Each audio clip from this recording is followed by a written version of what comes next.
He's a researcher, is a student in Kyoto University, Japan, and is a frequent contributor to the Zen open source project. And he's currently working on security problems of virtual machines, especially focusing on Zen technologies. So without much further ado, I'll give you Nguyen. Thank you. So, hello everybody.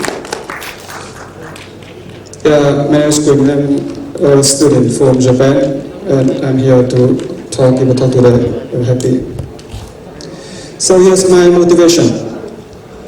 My motivation is that CBAC is a de facto data capture tool of HoneyNet architecture. But there are many ways to defeat it because CBAC is not invisible enough. And as a result, we propose a solution named ZBAC. And our solution is based on Zen virtual machine. And we try to address the problem of the original ZBAC. So our goal is to make a new data capture tool that is more invisible, more flexible, and better performance. So my talk consists of 3 parts. In the first part, I overview the HoneyNet architecture and ZBAC. And the next part, I discuss the problem of the ZBAC. And the third part, I introduce our solution named ZBAC. And because ZBAC is based on Zen virtual machine, so I have a short introduction on Zen virtual machine first, and then I discuss the ZBAC architecture and some issue of its implementation, and then after that we have one small demo. So what is Honeypot? Honeypot is kind of information system that we try to attract the attacker coming in to get information from the attacker. So basically, Honeypot is a system that has no production volume, and we put the Honeypot separate from the production system. So because the Honeypot has no production volume, so everything coming in and going out from it is supposed to be from the attacker. So for normal user, the Honeypot is not visible. But if the attacker want to attack, he can somehow fight, for example, by scanning the network. And Honeypot is very good, give a good value for research on the attacker technique. So to deploy Honeypot, we have some advantages. The first one, the information is highly available because we know that information coming in and going out from the Honeypot is from the attacker. And we have very low false positive because we know that we are dealing with the attacker. And after that, we have another advantage that we can catch new attack like zero-day bug, and we have we can verify the false negative. But anyway, Honeypot has some disadvantages. The first one is we have limited view because we separate the Honeypot from the production system. So if the attacker doesn't attack the Honeypot, we have no information. And the next one, we have some risk of takeover because if the attacker takes over the Honeypot, he can use it to attack another system, to attack the production system, and he can destroy other system. So there's some risk we must deal with. And basically there are 2 types of Honeypot, and we categorize it based on the level of interaction. The first one is low level of interaction. So this kind of Honeypot just emulates the service application in OS, and it's very low risk because with this kind of Honeypot we don't encourage the attacker to take over it. But anyway, with this kind of Honeypot we can capture very limited information. And one of the very popular kind of this Honeypot is HoneyD. So the second type Honeypot is high interaction, and this kind of Honeypot we have a real service application in OS, and this kind of Honeypot we encourage the attacker to come in, and we even encourage him to take over the system. and somehow we watch the honeypot, watch for all the activities inside, and because of it we can capture a lot of information. But anyway, this kind of honeypot is very risky because we encourage the attacker to take over the system so he can destroy our honeypot, or even he can use it to destroy other systems. And we call this kind of high interaction honeypot, we call it honeynet. Sorry, can you have pointer? Okay, so what is the honeynet? Honeynet we can define as a highly controlled network where all the packet enter or leave is monitored, captured and analyzed. So in this picture we have some system, and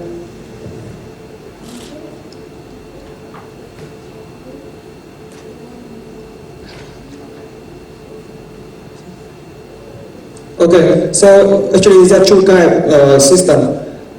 We have, first of all, here, this system are production system, and here's the honeynet. You can see that we put it separately from the production system. And honeynet usually consists of many physical machines.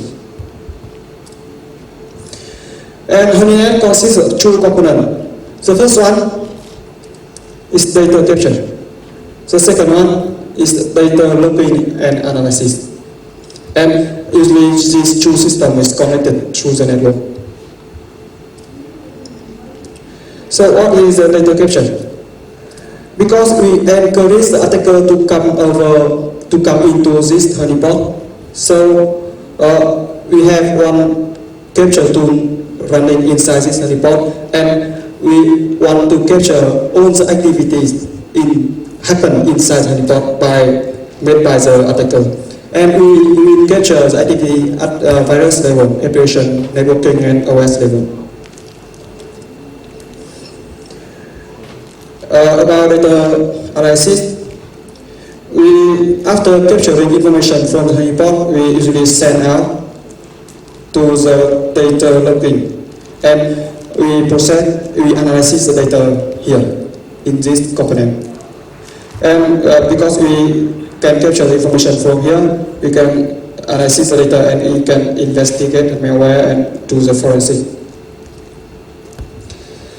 Okay, so honeynet comes through the history is about 6 years, and we are at the generation 3 now.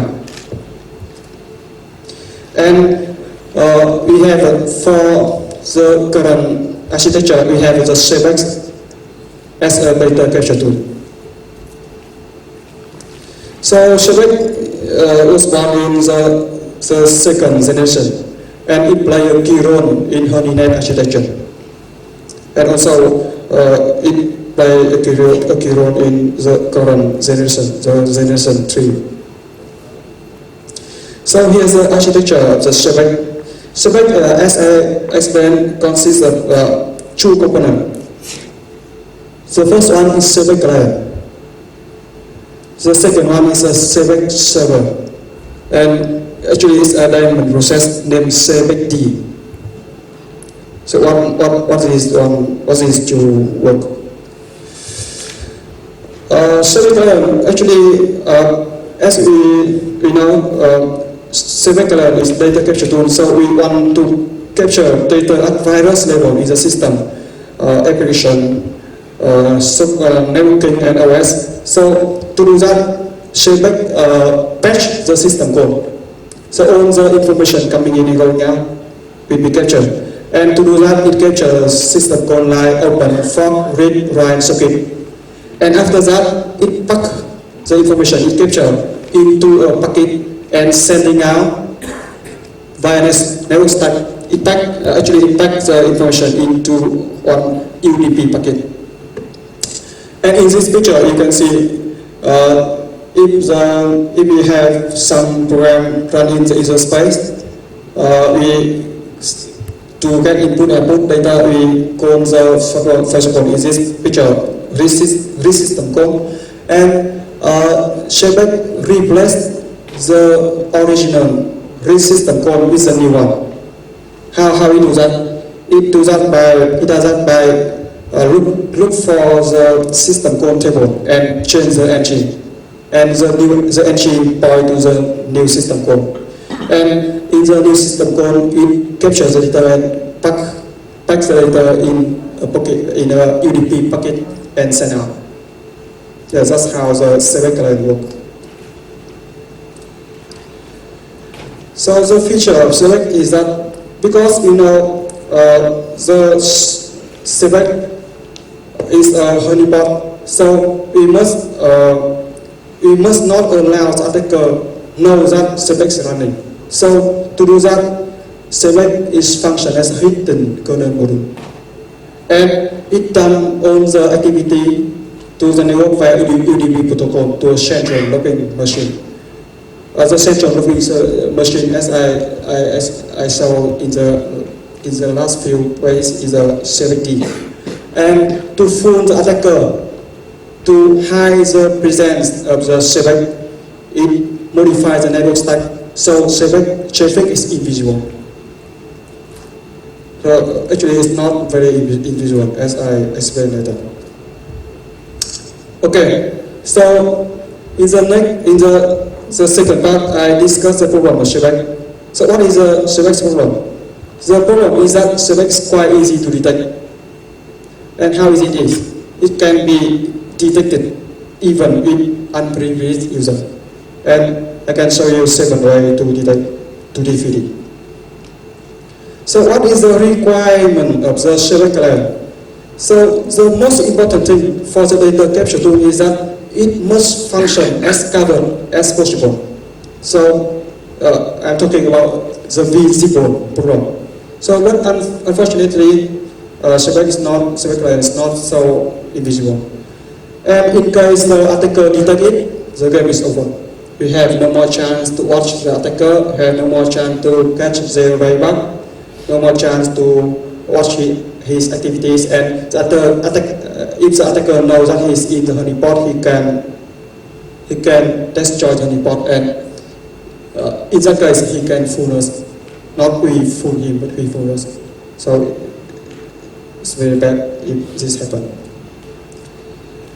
And there are 7 ways to defeat Shebeck, unfortunately. So the first one, Shebeck can be discovered by even unprivileged user. How? So the attacker can run this command. So basically with this command we read the information from a virtual device and write it to another virtual device. And this command, if you don't stop it, it can write a lot of information from the input to output. And in the normal system, if you run this command, it's okay, nothing happened, because everything happened inside the memory. But in case the Shebeck is running, because all the information from input to output will be sent out to the network, so it can make the network congested. So to detect Shebeck, the attacker just runs this command and check if the network is congested. He knows that Shebeck is running. Yeah, that's all. So why we have this problem? We have this problem because network stack is employed to send data in the Shebeck architecture. So second method is that whenever the network is employed to send data out, the network statistic is updated. And Shebeck try to hide the fact by modify the network stack, but anyway, we can still see some evidence inside the memory by compare this value inside the kernel and with the information. This information you can get from user space. So why we have this problem? We have this because network stack is employed to send data again with the last problem. And the next method to detect Shebeck is that because Shebeck is running as a hidden kernel module, so if the attacker can scan the kernel memory, he can brute force and detect it. And actually, the tool to detect the hidden kernel module is available on the internet. So why we have this problem? We have this problem because select is implemented as a hidden kernel module. Okay, so the next method is that because select replace the original system code with a new one, so if the attacker checks the system code address and see that the system code address is at abnormal place, he will know the select is running. So that's another problem. So why this happen? It happened because select replace the original system code.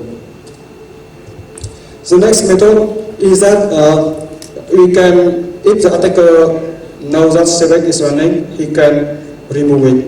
It's very easy. He just need to find the original system code and override the system code table to recover the system code.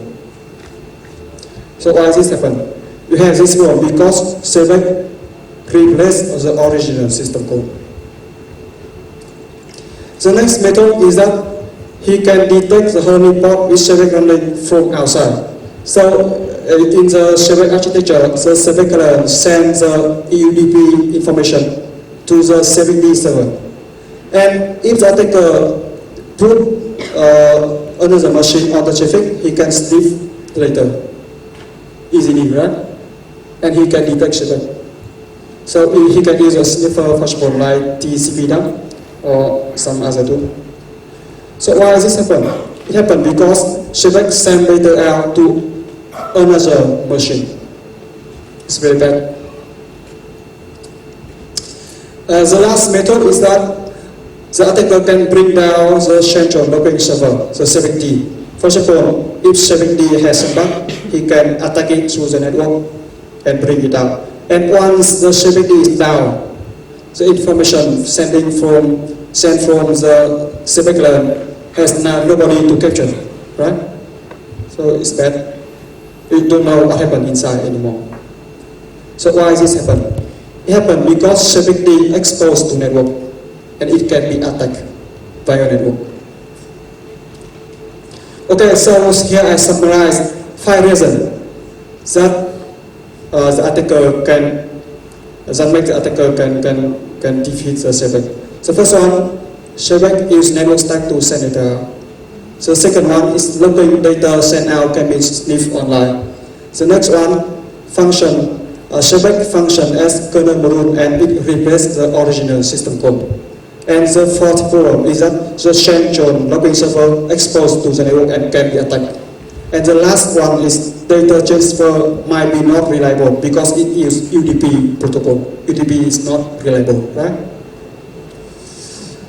Okay, so but we don't lose the own hope and we try to do something to improve the problem. Okay, so next problem. The next part I discuss our solution. We try to fix the Shebeck problem, and to do that we bring up the virtual machine, and in this case the Zen virtual machine, and we exploit the AFATIS introduced by Zen to address the presented problems. So that's the question. Anybody here play Zen before? No? Nobody? Well, you should, because Zen is amazing, and we will see Zen in the near future in many places. So what is Zen? Zen at the moment is at the third version, and Zen is a thin layer of software running on top of hardware, and we call it Zen Virtual Machine Monitor, and we can also call it the hypervisor. It's another terminology. And on top of the thin layer, on top of Zen, we can run many virtual machines. So in this picture, we see 4 virtual machines. 1, 2, 3, 4. And in Zen terminology, we call virtual machine domain. So we have 4 domains here. Domain 0 and 3 other domains. And actually, there are two kinds of domain: domain 0 and user domain. Domain 0 is very special because for domain 0, we can control other domain. We can start, stop, migrate, pause, do anything else with other domain. And actually, we can consider domain 0 belong to the TCP, the trusted computing base, because it controls everything else in the machine. Yeah, I don't discuss them because I don't have time, but one of the most important benefit of that is that the performance impact of that is very low. Some benchmarks show that Zen has only 3% 3% overhead. And Zen 3.0 was really released at the end of 2005, and the Zen community is working to merge it into the Linux kernel, and we can expect that it be in the Linux kernel probably in this year, very soon. And it's already adopted by many ISP, data center, and bank, and it will be widely used in the near future once it's merged into the Linux kernel. So I bring Zen to do the Honeypot, to do the net, and with Zen we can run on the same physical machine many virtual machines, and that means you can run many Honeypot inside only one physical machine. So as you see that in the traditional way, the HoneyNet requires at least two machines. One machine runs CPEC layer, and another to run the CPEC-D, the central login server. But in this one, we can run everything inside only one machine. It's very nice. Okay, and then I discuss the CPEC solution. So we have three goals when we design CPEC.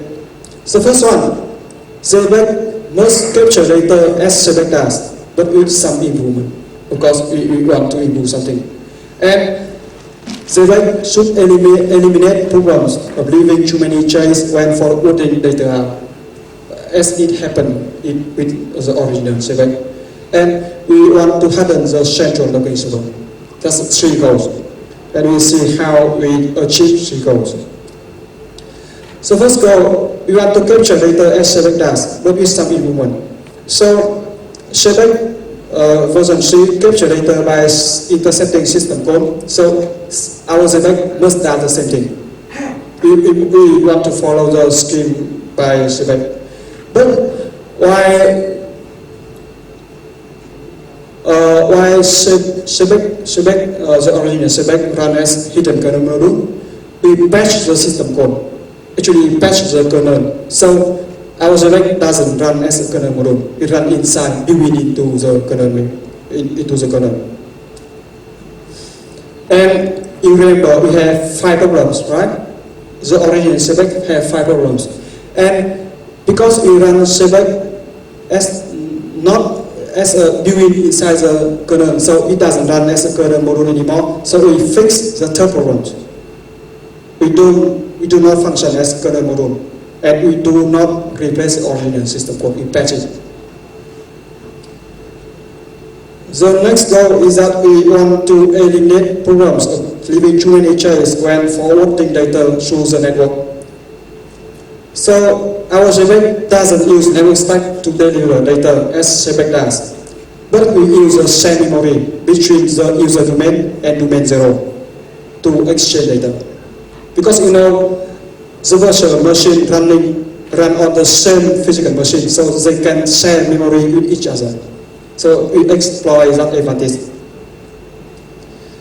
And because we don't use network stack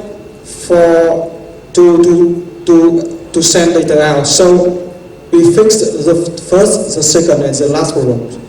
We don't use network stack anymore, and looping data so cannot be stiff online, because everything is happen inside the memory. And data transfer is more reliable because we use memory to transfer data. And the last goal, to harden the central login server, we put the central login server in domain 0. And domain 0, the session logging server will pick up the data sent from the user domain, and everything is happen inside the memory. So that's why we don't need the central logging server in domain 0, don't need to expose to network anymore. And to do that, to achieve this goal, we fix the 4 problem. Our logging server doesn't need to expose to the network, because there's no way to attack it from the network. And here's the architecture. You can see here there are two virtual machine, domain 0 on the left and user domain on the right. And in the user domain we run the Honeypot. And Shebex consists of 2 key components, ShebexD and ShebexU. And ShebexU is in ShebexU we patch the system code. Open, read, write, force, repeat, etc. And after capturing information, we write the information we capture into the same memory. The same memory is established when the honeypot started. And after that, ShebexU notify ShebexD in the domain 0.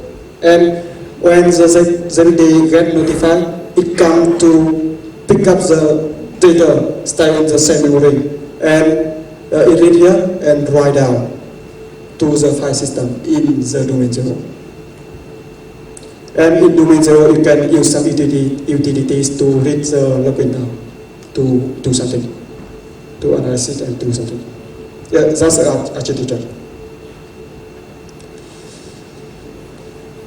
And here, ShebexD can write data to the login file here, and we can read the data from the login file, and you can first of all play the keystroke, stay in the login data, and you can read data and upload to the database server, and you can analyze it here. First of all, it will the analysis tool, the current Shebex. So here's some implementation issue we want to discuss. Because the same memory need to be accessed at the same time by two components, by ShebexU and ShebexD, so it need to be employ a very special format. And actually we use a ring buffer for the same memory. So the ring buffer is a memory with 2 heads, and we can write head and read head, and we can read and write at the same time. And actually the ShebexD is implemented as a multiple threading application. And there you can see there are 2 threads. The main thread reads the data stored in the same memory, and it writes to the another buffer. This buffer is also used a ring buffer format. And after that it notifies the second thread to come to pick up data and write out. We employ this architecture because the same memory can be limited. You realize that the same memory is allocated in the kernel, so this one is limited. But this one is in the user space, it can be much bigger. And the code is available, and at the moment we implement our architecture for Linux-based domain, virtual domain. And we implement it at a kernel patch, but anyway we also implement it as a kernel module, but this one is not introduced to you. And ShebexD, yeah, and besides ShebexD we have some other tool to function as a front end to the ShebexD to see what's happening inside ShebexD, and we have one tool to play the information keep in the login data I show you later, and ShebexU here. And actually we have a patch, and I patched for 5 here. This one fork to I patched this one to implement the fork system code. This one is to open system code. This one read and write system code, and this one showcase system code. And here's one example. The fork file, I patched the to fork function, and I check here. So Shebex function as a compile option, And if the select is active, I fill in a select bucket here, event, time, size, version, magic, user ID, process ID, etc. And after that, I copy it into the shared memory here. It's very simple. And select function as the option, compile option. So if we choose to enable select and compile the kernel, we have a select. Otherwise, if we uncheck here, the kernel is a normal kernel. Okay, so here's we have some evaluation. We run the micro benchmark name and mbench with open, read, write, fork, and TSPADB. And we compare with the native machine, the native virtual machine. And we compare with the virtual machine installed select. And of course, we have compared with our solution. And you see on the case here, our solution is better. And especially the open and read benchmark of the 7 is very low overhead, very high overhead, too high, and our solution fixes it here. So in all the cases, it's better. Okay, so next we discuss how to harden the Zebek. Okay, so Zebek is running inside the user domain. So, of course, we can also patch the original Zebek, the system code. So it doesn't function as kernel module. But in that case, the kernel binary stay in the domain have kernel binary have our code, right? So if the attacker look inside the kernel binary, he can detect it.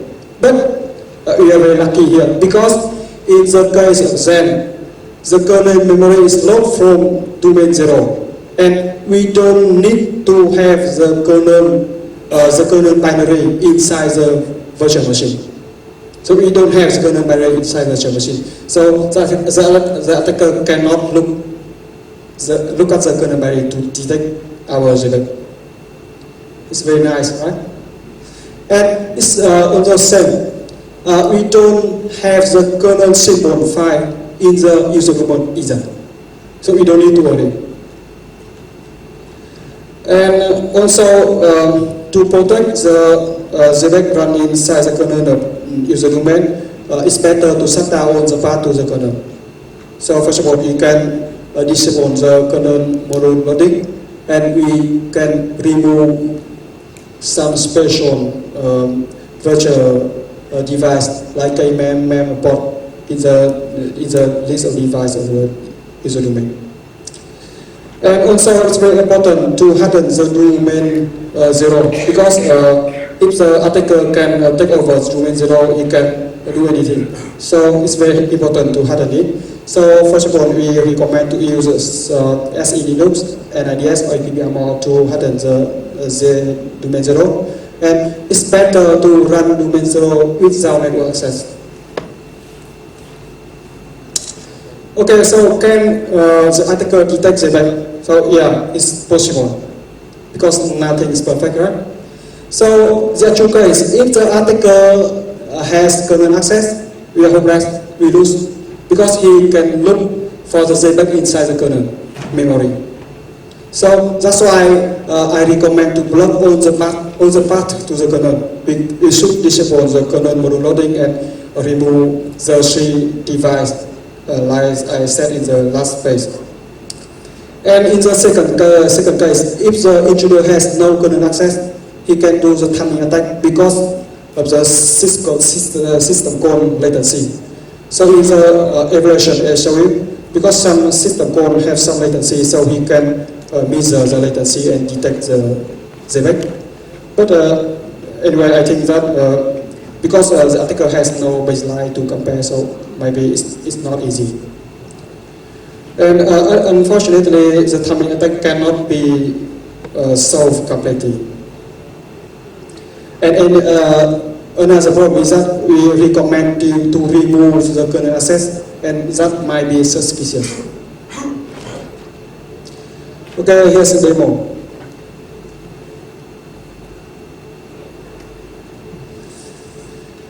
I have 3 windows here,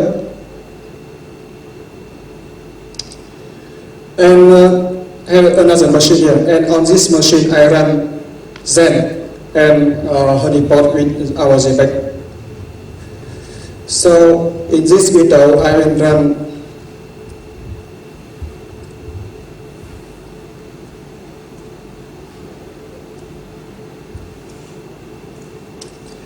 ZPD, the server.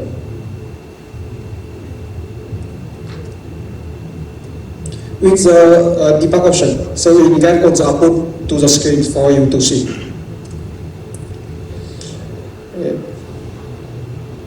Something wrong.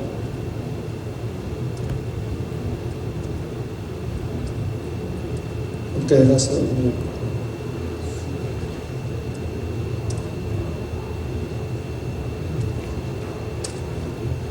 Okay, there's a bug of send, so I must fix it.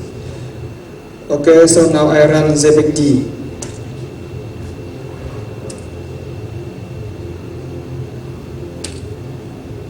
Okay, so I run ZPD in this window. And in this window, I start the Honeypot.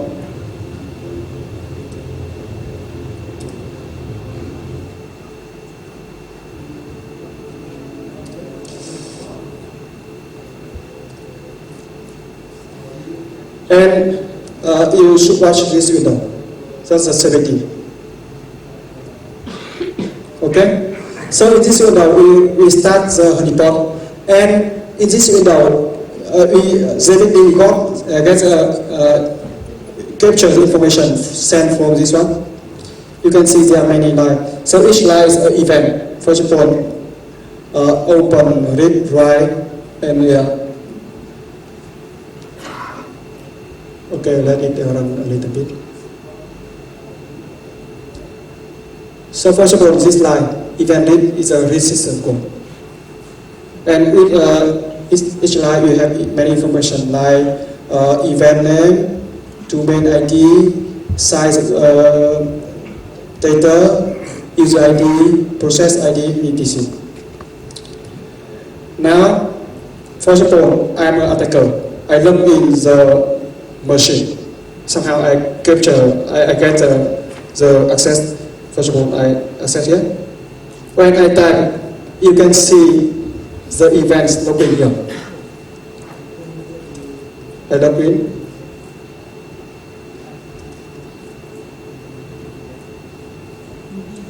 You see that? So what will happen when we send out to the ZPD? Okay? You got it? Okay, and there's another demo.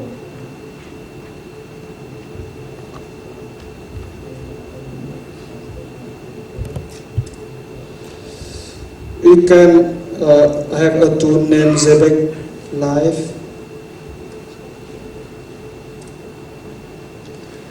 I run ZPEG Live and it shows that this one some activity inside the domain 1, the Honeypot. And because we in ZPD we capture the information sent from the Honeypot and we save it to the logging file. So we can do something with the logging file, right? And here I will run a keystroke extractor. So you can see what the attacker tagged in the Honeypot.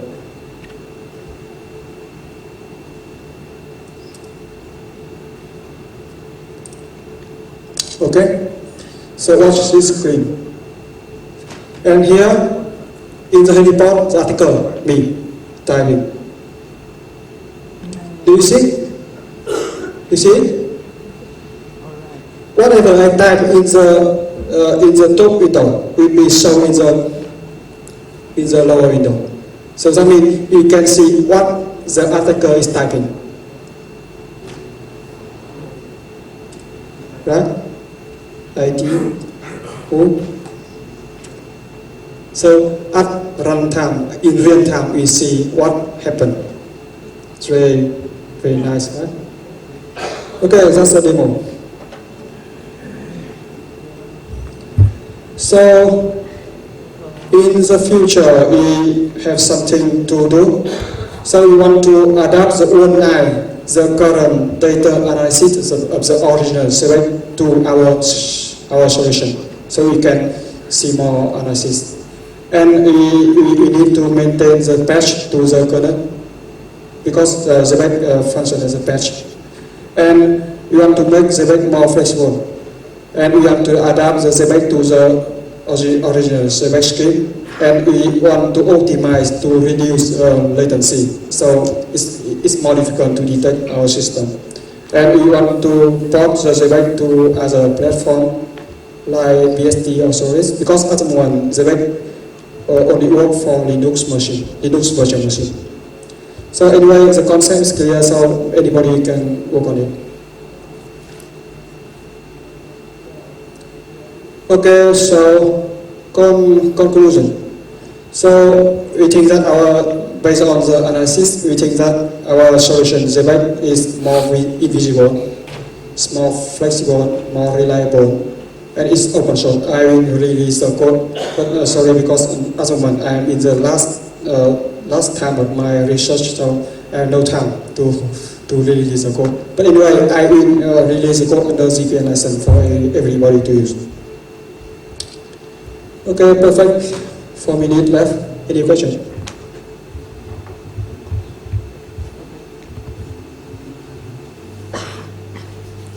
Okay, don't be shy. Any question? How do you collect files? Sorry? How do you collect files? Collect? Collect. Yes. Collecting files. Connecting file? Gathering files. Because I patch the read and write system code. Yeah. How do you assemble it on? Because each time the system code is intersect, I write down data to the same memory, and the backend run in domain 0 and capture and write. So actually, each time we have one packet, one record, and I play the record. And in the demo, I play the keystroke extractor. And in the real time, that is, I get on the packet has a write. It's a write packet. That's it. Read and write.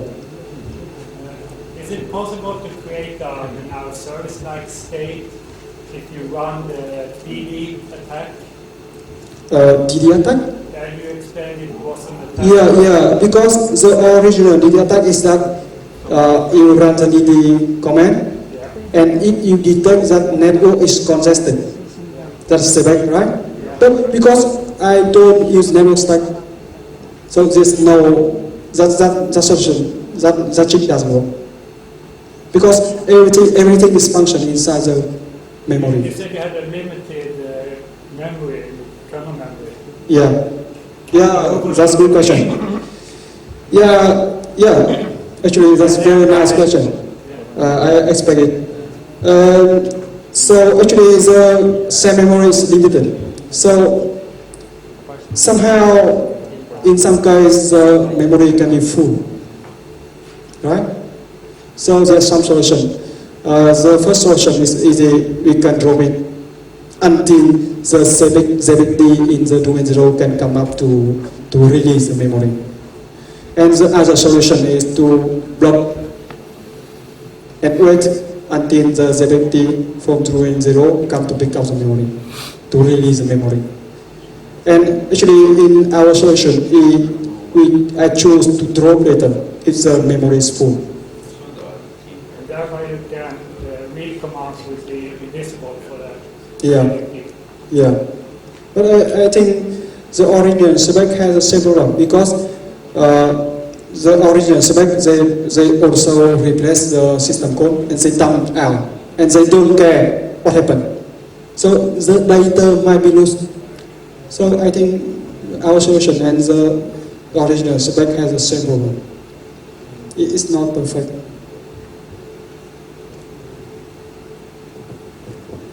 Any more questions?